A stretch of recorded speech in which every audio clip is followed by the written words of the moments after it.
जय श्री कृष्णा दोस्तों, कैसे हैं आप सभी। उम्मीद करता हूँ आप सब स्वस्थ होंगे, मस्त होंगे, ज़बरदस्त होंगे। मेरा नाम है गौरव यादव और मैं पशुपालन से संबंधित जानकारी और अपना डेली रूटीन मैं इस चैनल के माध्यम से आपके साथ शेयर करता हूँ। आज 2 जून है और अभी शाम के 4 बज रही हैं।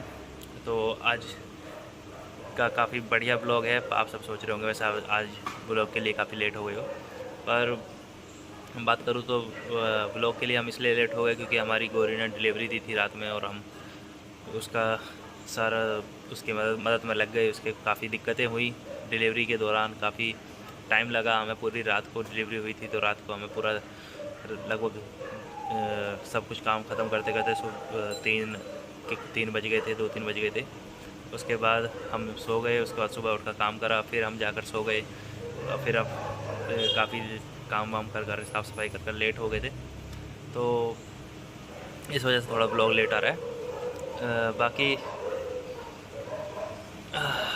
काफ़ी दिक्कतें हुई डिलीवरी में। गौरी की डिलीवरी काफ़ी पेनफुल थी और काफ़ी डरावनी भी थी, हमें भी काफ़ी डर लगा। और बताता हूँ आपको आगे क्या कैसे हमने डिलीवरी करी इस वीडियो में, और इससे आपको क्या एक्सपीरियंस मिलता है। हमने डिलीवरी कैसे करवाई है और हमने क्या क्या दवाइयाँ दी इसे, और क्या हमने सावधानियाँ रखी कि हमारी गौरी एकदम अच्छी स्वस्थ डिलीवरी कर दी और उसका बच्चा भी एकदम स्वस्थ है और अभी हमारी गौरी एकदम स्वस्थ खड़ी है। तो मैं आपको एक एक मिनट की जानकारी दूंगा कि हमने पल पल क्या करा, और उसी को आप ध्यान से सुनिएगा और हो सके तो आप उसे इम्प्लीमेंट भी कीजिएगा अपने उसमें काम में, कि जब भी आपकी कोई गाय डिलीवरी करे तो आप भी ऐसी ही थोड़ी सतर्कता दिखाएं और अपने पास ये दवाइयाँ रखें ताकि कोई दिक्कत आपकी गाय को या भैंस को, कुछ भी, किसी आपके पशु को, किसी को भी दिक्कत ना हो। तो तकरीबन हमने शाम का दूध काट कर हम खा पी कर अपना यहाँ बाहर बैठे थे ताकि थोड़ी हमारी गौरी दर्द में थी। तो हमें लग रहा था कि ये शायद आज रात को ही बच्चे को जन्म देगी, तो इस वजह से हम इसके पास बैठे थे। तो तकरीबन 9 बजे के करीब, 9 साढ़े 9 बजे के करीब इसने वाटर बैग इसका बाहर को आया था। तो पहला जो वाटर बैग था वो फ्लूइड से भरा हुआ था, वो तो आके बाहर को आराम से फूट गया था और उसके हमने फिर साफ़ सफाई कर दी थी। हमने नीचे इसके भूसा भी घेर दिया था ताकि ये थोड़ा सूखा रहे और मुलायम सा हो जाए और इसे दर्द ना हो।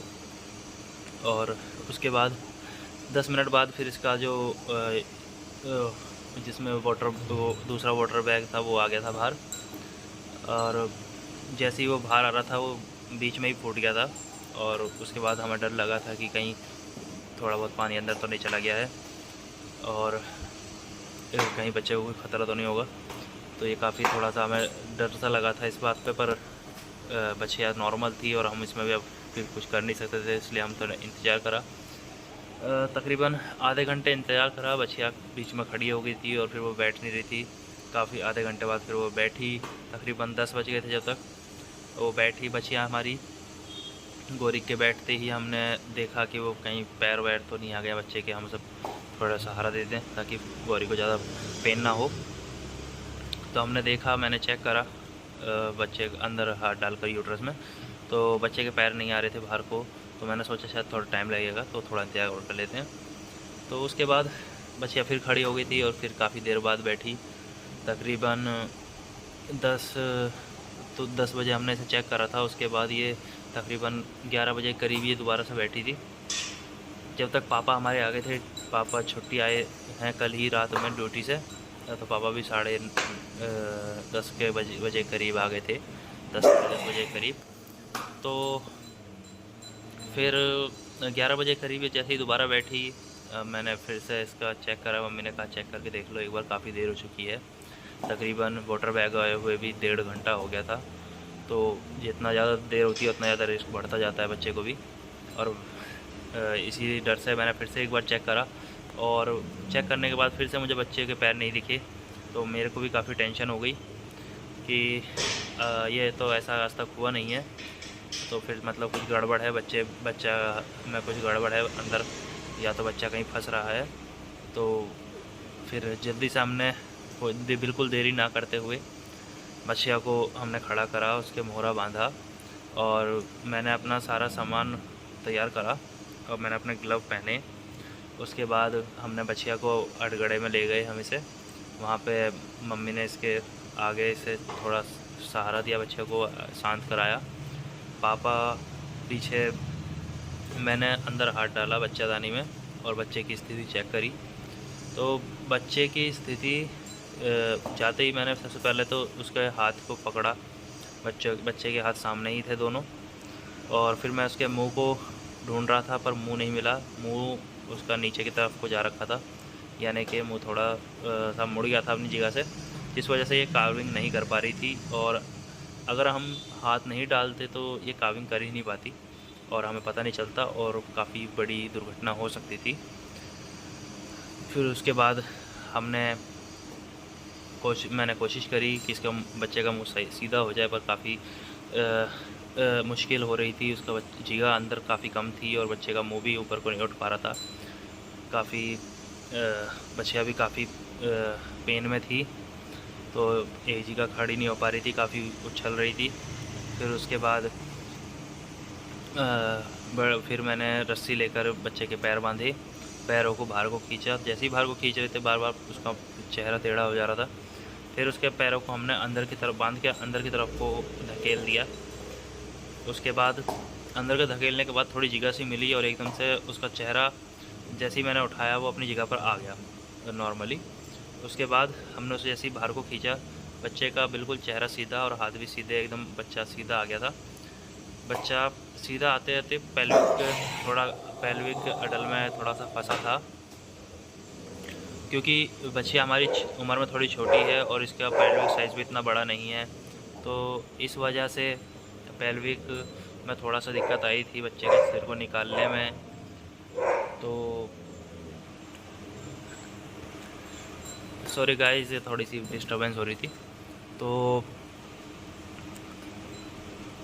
उसके बाद बच्चा थोड़ा पेल्विक में उसका सिर फंस गया था, क्योंकि हमारी बच्चा छोटी है तो उसका पेल्विक साइज़ थोड़ा छोटा है। इस वजह से हमें निकालने में काफ़ी दिक्कत हो रही थी। हमने दोनों हाथ इसके बांधे हुए थे और चेहरे को भी धीरे धीरे हमने उसे पुश करते हुए नीचे की तरफ को खींचते हुए रस्सी से खींचा बच्चे को, और उसके चेहरे को भी हमने धीरे धीरे बाहर को निकालने की पूरी कोशिश करते रहे। बच्चिया इस दौरान बच्चिया को भी काफ़ी पेन हो रहा था, पर बच्चिया बैठी नहीं। बच्चिया ने बिल्कुल हमारा पूरा साथ दिया। धीरे धीरे बच्चा बाहर आया। एकदम से उसका जैसे ही चेहरा बाहर को आया, फिर बच्चा सारा अच्छे से आराम से एकदम फिर पूरा निकल गया। और बच्चिया थोड़ा शॉक में चली गई थी पेन ज़्यादा होने के कारण। उसके बाद हमने उसे बच्चिया को थोड़ा सहलाया, प्यार से उसे थोड़ा शांत करवाया ताकि वो शॉक में ना चली जाए। इसलिए फिर उसके बाद फिर हम उसे आराम से वहाँ से अटगड़े से निकाल कर वापस उसे उसके खूंटे पर हमने लाकर बांध दिया। बच्चे को हमने उसके आगे रख दिया, तो उसने थोड़ा बच्चे को चाटा नहीं, थोड़ा शॉक में ज़्यादा चली गई थी। तो हम जल्दी से उसके लिए पानी लाए।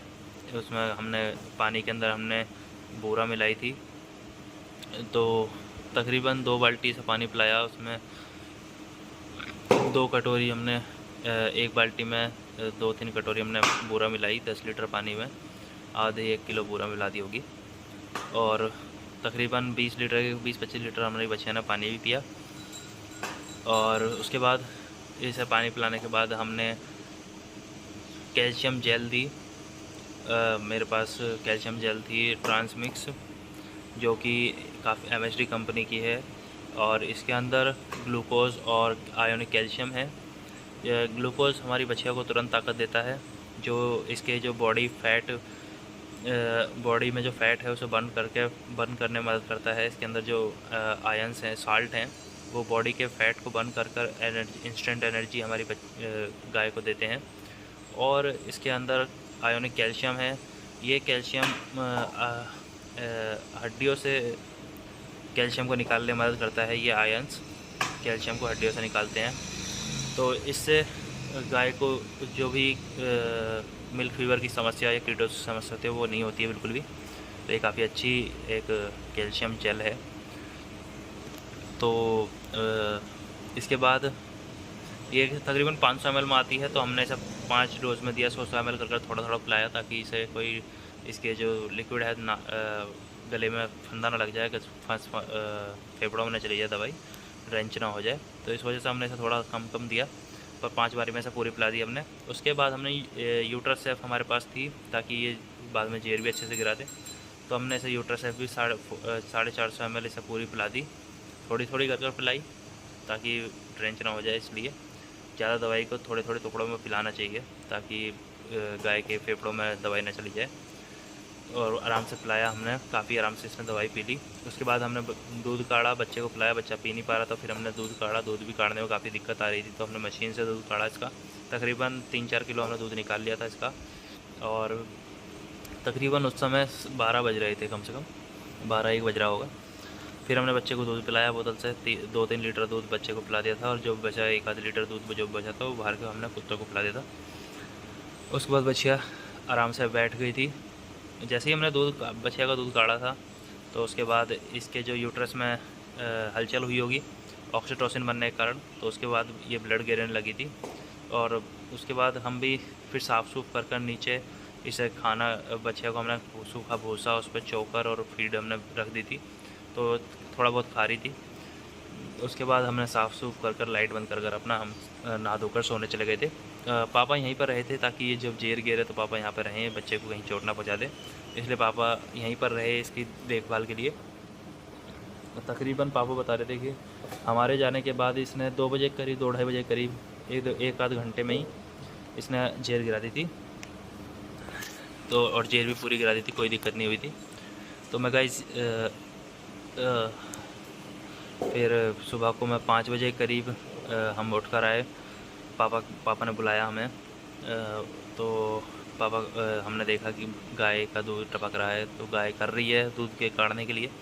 तो फिर हमने फिर से बच्चे को पिलाने की कोशिश करी, पर बच्चा रात के ही दूध से पीकर सोया हुआ था, तो वो तो उठा नहीं।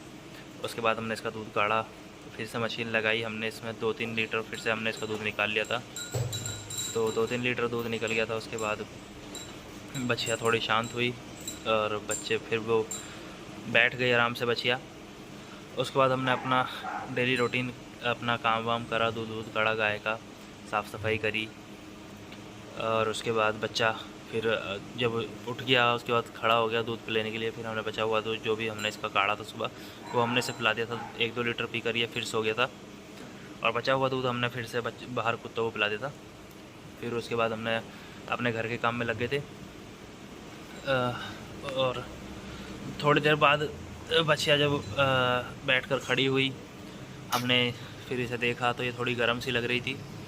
तो फिर उसके बाद हमने इसका टेम्परेचर चेक करा। टेम्परेचर में इसका बुखार आ रहा था, 102.5 था इसका बुखार। तो फिर उसके बाद हमने इसे बुखार का इंजेक्शन लगाया, और इसमें हमने इसे पैरासीटामोल, डाइक्लोफेन, और हमने इसे सांस के लिए भी डेरिफाइलिन भी दिया, और एविल, ताकि हिस्टामिन्स ना बने। तो ये 3-4 दवाइयाँ ऐसे हमने दी। तो उसके बाद ये थोड़ी शांत हुई। इसका बुखार 1-2 घंटे बाद हम फिर से आए जब इसके पास, तो ये इसका बुखार उतर गया था। उसके बाद हमने इसे फिर खाना इस सुबह को भी इसने थोड़ा कम ही खाया था, तो उसके लिए हमने फिर इसे खाने की भूख की दवाई दी। हमने इसे बायोबूस्ट की 2 गोली और रोमटास FS की 2 गोली दी थी। उसके बाद हमने इसे प्रोटोन लिवरटॉनिक भी इसे 25 ml पिला दिया था। और उसके बाद फिर हमने नीचे इस गाय हमारी गोरी को हमने साफ़ करा गर्म पानी से, सारा जो भी इसके पीछे ब्लड लग रहा था सब साफ़ करा, नीचे साफ़ करा सारा। और गोरी को पानी पिलाया, गोरी ने पानी पिया, 1 बाल्टी पानी पी लिया था गोरी ने। और इसके बाद सब एकदम सही है, नॉर्मल है। अभी दोपहर में हमने अभी इसके सानी करी थी, वही सूखी करी, तो थोड़ा बहुत खाया इसने, उसमें से भी आधा खा लिया था। अभी थोड़ा भूख इसके 1-2 दिन ऐसी रहेगी, थोड़ी कम रहेगी। दवाई देते रहेंगे इसे, बायोबूस्ट, रोमटास, और शाम को भी बुखार चेक करते रहेंगे कहीं बुखार वापस ना आए। बाकी अभी बिल्कुल एकदम फिट है। अभी आपको दिखाते हैं इसकी, जैसे हमारा नया मेंबर आराम कर रहा है और हमारी बच्चियाँ इसे चाट रही है थोड़ा। और बाकी सारे एनिमल्स पे थोड़े परेशान हुए थे, पर ये तो होता ही है, जब अपने का ऐसा दिक्कत सी होती है तो फिर होता ही है। तो इस बात से देखते हैं कि आप काफ़ी मतलब एक्सपीरियंस काफ़ी ख़तरनाक था ये, और ये एक्सपीरियंस मैंने शेयर कर दिया आपके साथ भी। और अभी ये सब बातें आपको भी ध्यान रखनी है आगे। बाकी अभी आपको पशु दिखाता हूँ, उसके बाद मैं आपको सारे पॉइंट वाइज बताता हूँ बातें कि आपको कौन कौन सी बातें ध्यान रखनी है पूरे एकदम समरी के साथ। पहले देखिए, ये देख सकते हैं गाइस, गोरी और इसका बच्चा इसके पैरों में है। गोरी को देख सकते हैं, और वहाँ हमारी सोना बैठी हुई है, यहाँ वसुंधरा बैठी हुई है, यहाँ हमारी झुमरी बैठी हुई है। देख सकते हैं नीचे हमने सारा भूस भूस साफ़ कर दिया है एकदम सारा। गोरी को भी देख सकते हैं हमने सारा उसका ब्लड एकदम साफ़ कर दिया गर्म पानी से। बच्चे को भी हमने बांध दिया है, काफ़ी ये थोड़ा खड़ा बार बार हो रहा है तो इसलिए ये बच्चे अभी खड़ी हो गई, अभी बैठी हुई थी ये। थोड़ा चलने की कोशिश कर रहा है ये बच्चा। दूध पीने के कारण ये थोड़ा अभी आराम से सो रहा है। जब भरपेट दूध पी लेता है बच्चा तो फिर नींद ही आती है, 1-2 दिन में ये नॉर्मल हो जाएगा। बाकी काफ़ी दिक्कत हुई थी, मशीन अगर हमारे पास मिल्किंग मशीन नहीं होती तो हम इसका दूध अच्छे से निकाल पाते। और सुबह इसका दूध हमने 5 बजे करीब काढ़ा था, तो शाम को भी अब टाइम देख सकते हैं दूध निकल रहा है, टाइम हो चुका है दूध का। तो इसका भी दूध काढ़ेंगे। बच्चे को देख सकते हैं आप, देखते हैं काफ़ी सुंदर बच्चा हुआ है, मेल काफ है ये। रोनाल्डो का मेल काफ हुआ है, तो इसका रिजल्ट तो हम देख नहीं पाएंगे अब आगे बच्चिया का। चलिए देख सकते हैं, अच्छे से चाट रही है, देख देख देख देख देख बैठ गया।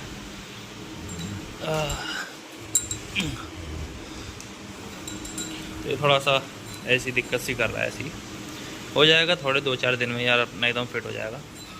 बाकी यहाँ से देख सकते हैं हम, अड़गड़े में हमने यहाँ बांधा था इसे, यहाँ से यहाँ पर हमने गाय को रखकर यहाँ से हमने बच्चा खींचा, और काफ़ी इसके भी काफ़ी सपोर्ट मिला हमें, देख सकते हैं। ये डेयरी भी अगर किसी के पास ज़्यादा पशु हैं तो वो ये होना बहुत ज़्यादा ज़रूरी है। काफ़ी इसके कारण ये बच्चियाँ हमारी खड़ी रही सीधी और बैठी भी नहीं, तो ये काफ़ी अगर हम खुले में ऐसा यहाँ पर करते तो काफ़ी दिक्कत करती, क्योंकि इसे काफ़ी पेन हो रहा था। देख सकते हैं साफ़ सूफ कर इसे पानी वानी पिलाकर हमने अब देख सकते हैं तो बिल्कुल बढ़िया है, फिट है। दवाई ववाई सब दे दी थी इन्हें। तो दोस्तों ये सब तो कहानी थी जो पूरी की पूरी अब तक हुई। कल रात 9 बजे से जो भी हमने करा, हमारे साथ हुआ, बच्चे के साथ हुआ, वो सब मैंने आपको बता दिया कि स्टेप बाय स्टेप कैसे से ये हुआ, ये हमने करा। तो अब बारी आती है कि आपको क्या करना है। तो जैसे कि ये जो हमारे साथ हुआ है ये किसी के साथ भी हो सकता है और ज़्यादातर होता है। बाकी अब आपको क्या करना है, आपको तैयारी क्या करनी है। आपको सबसे पहले तो दवाइयों की अपने पास रखनी है। गाय के बच्चा देने से पहले आपको कुछ दवाइयाँ हैं जो आपको ला के रख लेनी है पहले ही, जैसे कि ट्रांसमिक्स जेल, जैसे मैंने आपको बताया, वो एक बोतल आपके पास होनी चाहिए ताकि आप तुरंत उसे बच्चा देते ही पिला दें। आपके पास यूट्रस एफ होनी चाहिए ताकि आप बच्चा देने के बाद उसे पिला दें ताकि वो जेर अच्छे से आराम से गिरा सके। और बच्चा देने के तुरंत बाद ही आपको जितना जल्दी हो सके आधे घंटे के अंदर बच्चे को दूध पिलाएं। अगर बच्चा नहीं पी पा रहा है तो दूध उसका निकाल लें, कम से कम 3-4 किलो उसका दूध निकालें, ताकि थोड़ा सा जब तक उसकी जड़ हल्की ना हो जाए जब तक उसका निकाल सकते हैं आप। थोड़ा सा उसके थन ढीले कर दें ताकि बच्चे को आराम मिले, उसकी टाइटनेस कम हो ऑर्डर की, तो उससे रिलैक्स हो जाएगी, वो ऑक्सीटोसिन बनेगा, तो आगे की प्रक्रिया चलेगी जेर गिराने की। अगर आप दूध नहीं निकालेंगे तो काफ़ी दिक्कत हो जाएगी, जेड़ अटकने का दिक्कत हो सकती है, बच्चादानी बाहर आने का डर हो सकता है, तो ये रिस्क होते हैं।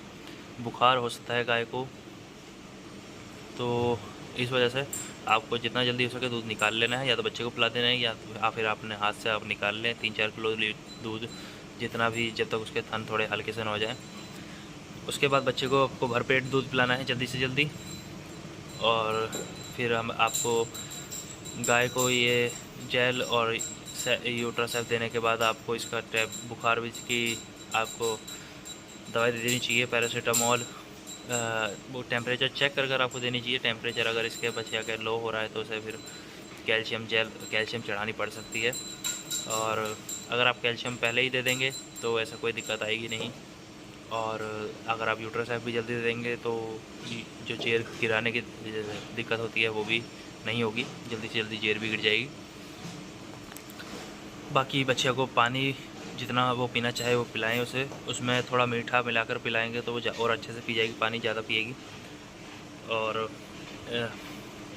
उसके बाद आप इसका टेम्परेचर ले सकते हैं, और टेम्परेचर लेने के बाद अगर इसे बुखार हो रहा हो तो बुखार की दवाई दीजिए, जैसे पैरासीटामोल दे दीजिए। दर्द सूजन के लिए डाइक्लोफेन या मेलोक्सिकाम या निमोसलाइड कोई सी भी आप दे सकते हैं। एविल, ताकि कोई रिएक्शन या कोई टॉक्सिसिटी अंदर हो तो ख़त्म हो जाए। और उसके बाद आप सांस की दवाई भी ज़रूर दीजिएगा, ताकि इसकी हार्ट बीट और सांस लेने की थोड़ी जो रफ्तार है वो नॉर्मल हो। और ऐसे डेरिफाइलिन इंजेक्शन लगा सकते हैं, नहीं तो ब्रोंकाइटिस टैबलेट दे सकते हैं इसे। तो ये करने के बाद आप आराम से इसकी जेर गिरने का इंतज़ार कर सकते हैं। जेर गिर जाएगी, उसे साफ़ कर लीजिए। उसके बाद बछिया को गर्म पानी से आप साफ़ कर दीजिए, उसका सारा जो भी ब्लड है उसे साफ़ कर दीजिए, ताकि इस पर मक्खियाँ ना बैठें और उससे मक्खियों से वही परेशान ना हो हमारी बछिया। बच्चे को भी आपको साफ़ कर लेना है, अच्छे से गर्म पानी के कपड़े से साफ़ कर दे, ताकि बच्चे के ऊपर मक्खियाँ ना बैठे, उसे परेशान ना करें। इसके बाद सुबह को इसे खाने में थोड़ा सा जभी सूखा भूसा और उसमें फीड, चोकर, छिलका और सरसों की खल, बिनौले की खल भिगा कर दे सकते हैं, जैसे भी आपके यहाँ खिलाते हैं। थोड़ा हल्का राशन, ताकि पचा ले एकदम। और अगर पशु थोड़ा कम खा रहा हो या फिर ना खा रहा हो तो उसके लिए फिर आपके पास बायोबूस्ट की गोली और रूमनटास एफएस की गोलियाँ होनी चाहिए आपके पास। रूमन एफएस 2 बोलस आप दे सकते हैं एक टाइम में। और लीवर टॉनिक, कोई सा भी प्रोटोन, जो भी आपके पास लीवर टॉनिक हो उसे पिला दें। और 2 गोली ये रूमनटास की और बायोबूस्ट की सुबह शाम देनी है। और आपको लीवर टॉनिक भी सुबह शाम देना है 20 से 25 ml। उसके बाद आपकी बछिया की भूख भी खुल जाएगी। और बछिया को जितना हल्का हो सके उतना अच्छा राशन खिलाएं। जैसे कि मैंने अपने बछिया के लिए अभी तो सूखा दिया था सुबह में, तो अब मैंने इसके लिए फीड भिगा दी है। तकरीबन आधी किलो के करीब फीड है, और 250 ग्राम अरहर की चूरी है, 250 ग्राम चने का छिलका है, 1 किलो चोकर है, और पाव भरी अपनी सरसों की खल है। तकरीबन 2-3 किलो राशन है ये। तो ये बछिया को हम खिला देंगे, 2 किलो के करीब होगा ये राशन हमारा। और ये बछिया को हम खिला देंगे इसे शाम में। और बाद में धीरे धीरे जैसे इसका पेट, जैसे इसकी भूख बढ़ेगी, इसका पेट नॉर्मल होगा, उसी तरह हम इसका बढ़ाते जाएंगे।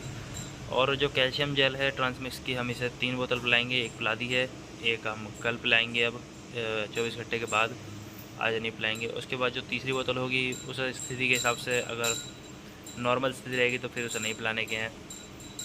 अगर थोड़ी दिक्कत, कमज़ोरी ज़्यादा लगेगी तो उसे आधी बोतल पिला सकते हैं। आधी बोतल एक दिन और आधी बची हुई आधी बोतल अगले दिन। और जो यूट्रोसैफ है, जेर निकलने के बाद अब उससे जो बची हुई यूट्रोसैफ होगी आपके पास, उसे थोड़ा 100 ग्राम कर इसे सुबह शाम पिला दें, ताकि बच्चा खाने की जो भी गंदगी है वो साफ़ हो जाएगी। ये सब आपको अपने आप देखना है बच्चे की स्थिति का। अगर वाटर बैग आने के बाद, जो मुतलैंडी जिसे कहते हैं हमारे यहाँ, मुतलैंडी निकलने के बाद अगर वो फूट जाए, उसके आधे 1 घंटे के अंदर बच्चे के पैर आ जाने चाहिए। अगर नहीं आते हैं तो फिर आपको डॉक्टर को बुला लेना चाहिए, नहीं तो एक बार आप चेक भी कर सकते हैं उसके पैर आ रहे हैं या नहीं आ रहे हैं। आपको बस उंगली डालनी है, उंगली से ही आपको पता चल जाएगा कि वो बच्चे के पैर आपको दिख जाएंगे बाहर ही। अगर वो नहीं आ रहे हैं तो फिर आप डॉक्टर को बुला लीजिए, किसी अनुभवी, और वो बच्चे को निकाल देगा स्थिति देखकर। तो उम्मीद करता हूँ आपको आज के ब्लॉग से थोड़ी मदद मिली होगी, कुछ सीखने को मिला होगा। और भगवान से प्रार्थना कीजिएगा कि गौरी तो अच्छे से सेहतमंद एकदम काविंग कर दी है, और आगे भी अच्छे से, अब इसकी आगे जो भूख की है सब, इसकी सारी जो दिक्कतें हैं वो सब सही हो जाएं। बच्चा हमारा जो भी है अच्छे से एकदम बढ़िया स्वस्थ हो जाए। जो भी अभी ये थोड़ा सा कमज़ोरी सी मान रहा है, सुस्तपन है, तो ये एकदम बढ़िया स्वस्थ हो जाए जल्दी से जल्दी। और फिर अगले वीडियो में हम आपको जब भी इनसे मिलाएंगे तो ये बढ़िया एकदम आपके सामने फिट एंड फाइन एकदम आपके सामने खड़े होंगे वीडियो में। तो चलिए फिर आपसे मिलते हैं। काफ़ी लंबी वीडियो हो गई है, काफ़ी इसमें आज जानकारियाँ दी हैं। और एक और बात, जो हमने अडर का फार्मूला इस बच्चे पे चलाया था वो एकदम परफेक्ट रहा, काफ़ी अच्छा अडर ग्रोथ करा है।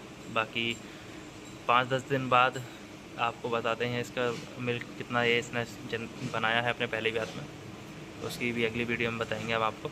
और फार्मूला अभी नहीं बताएंगे वो वाला, क्योंकि ये फार्मूला अभी हम अपनी झुमरी पर ट्राई कर रहे हैं। इस झुमरी पे अगर ये ट्राई हो गया सक्सेसफुल, क्योंकि ये हमारा वसुंधरा पर भी अच्छा फार्मूला अच्छा काम कर रहा था, गौरी पर भी अच्छा काम करा है। अब बस झुमरी बच रही है, झुमरी पर भी एक बार देख लेते हैं। अगर ये झुमरी पर भी अच्छा काम करता है फिर ये फार्मूला काफ़ी अच्छा है, तो फिर मैं आपको इसके बारे में जानकारी दे सकूँगा।